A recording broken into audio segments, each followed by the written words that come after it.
I think the way I design is I'm interested in this moment in which we live. I really am really interested in it. I'm really trying to find in it on many levels, on one a kind of social level, on a human level, what's human at this moment in time, what connects with us. And at the same time, I'm very interested in technology, and I'm interested in a kind of a language that is driven from technology, a kind of, I call it information aesthetic, like the aesthetics of information. What is that today? And so these are the kind of things I'm interested in doing. I'm not even interested in contemporaneity as a style. I'm interested in living in a contemporary world. I have 15 people, 5 architects in interior design, 6 industrial design, and the rest are 4 people in branding and fashion. I want a casual world, and I want an easy world, I want a soft world, and when I design, I did a hotel 2 years ago in Athens, you can't hurt yourself anywhere in that room. I'm very aesthetic. I think the visual world is critical and important, but it should also be seamless, and it should be elevating, and it should be experiential, and it should bring us more to life. It shouldn't hinder us in life or cause obstacles. It should be the opposite. I don't look at other people's work anymore. I gave that up. And I gave that up when I turned 44. And the reason I gave it up is because I can't produce anything original if I am looking constantly at other design. And I learned that, who told me that? My father. I remember my father's a painter, and he said when he turned in his mid-40s, he decided to just focus on his painting and forget about the culture of painting, and forget about the history of painting, and forget about really what other painters are doing, because you need to really just, you need to work with your clients, you need to listen to the criteria of your clients, you need to work with what you have. And right now, look, if you look around this fair and most fairs, there's perpetual trends going on that are so obvious, and there's so much derivative work that, I don't want to be caught in that trap. I don't want to follow trend, I want to do my own work, period. This is a global world now. We got to break down borders and boundaries. We got to get rid of nationalism. We got to get rid of patriotism and all this stuff that goes on and on and on. Look at Italy. We used to define Italian design because it was an Italian designer, an Italian company, and it was made in Italy. Now, what do you call Italian design? It's amazing how many companies in Italy don't even use Italian designers now at all. Look at you go to that Artemide booth out here. Almost every lamp there is designed by a foreigner. There's barely an Italian lamp in that, right? So, first of all. Second of all, half the componentry and bits they're using are not made in Italy anymore. They're probably China or, right? Third of all, maybe even the assembly is done in wherever, Turkey, et cetera, et cetera. So the world has changed now. So how can you call something a kind of nationalistic title? The only thing you can maybe say why a company could be Israeli or a company could be Italian is maybe that the vision of the owner or the person who started it, that's maybe why you could call it that company. There's style and there's design. If I'm a designer, I worry about the criteria that I'm working with. I worry about the production methods, the new materials, the culture of the company I'm working with, the way we behave on a social life, on a behavioral life, all these sorts of things. These are my criteria. Those criteria are contemporary. They have nothing to do with history. If I'm a stylist, I keep looking in history and copying from history, which is what the fashion industry does. And the Italian word for fashion designers is stiliste, which are stylists. So it's part of almost the kind of pedagogy there is to go into history and kind of, take from it and derive from it and everything. But design is not about that. Design is not about that at all. And if I walk around and I look at kind of new, revival of Belle Epoque and revival of Rococo, yeah, this is styling, no question about it. And design is becoming more and more and more similar to the fashion industry. So there's a lot of styling and a lot of kind of trend-driven things. But design at the end, if you design, this is design. This has really nothing to do with styling. It has more to do with dealing with a lot of contemporary issues.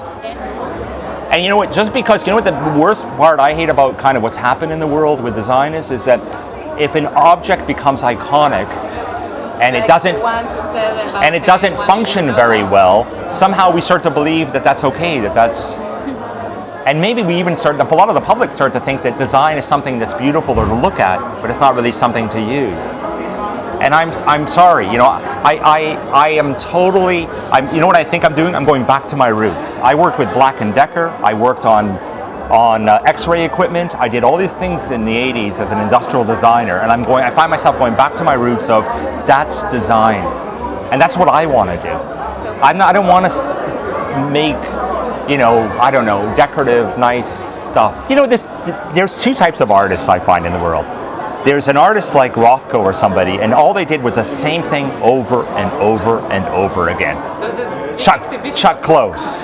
I don't know, you can go on and on. They find a technique or something that they got famous for, original, and then and then there's other artists over here who can't, or musicians, Rolling Stones, like every song's the same, right?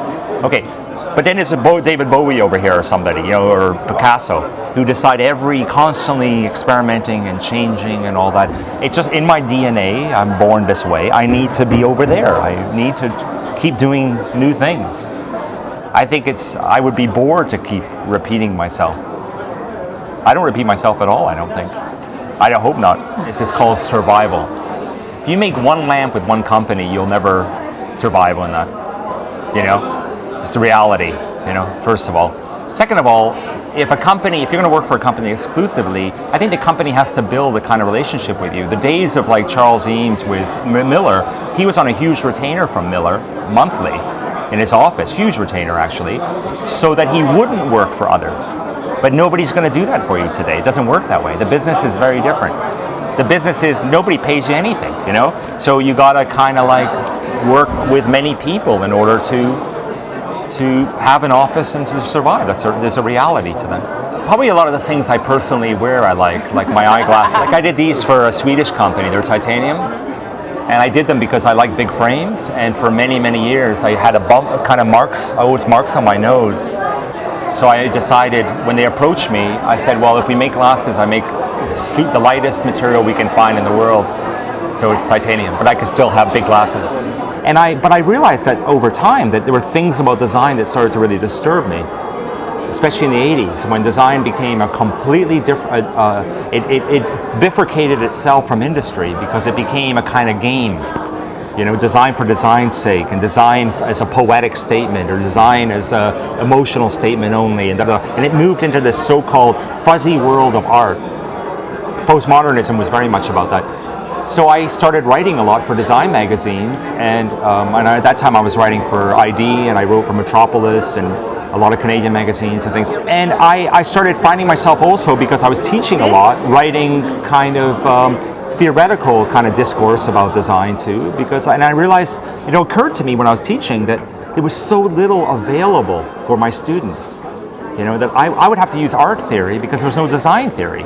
So I was at Pratt in Brooklyn, and I started the school there for design theory because there wasn't one. When I was at RISD, there was no courses in design theory, period. So here were designers doing 4 or 5 year degrees, graduating. They were great at making some stuff in the shop because the profession was about doing and not about thinking. And it's interesting, architecture was the opposite.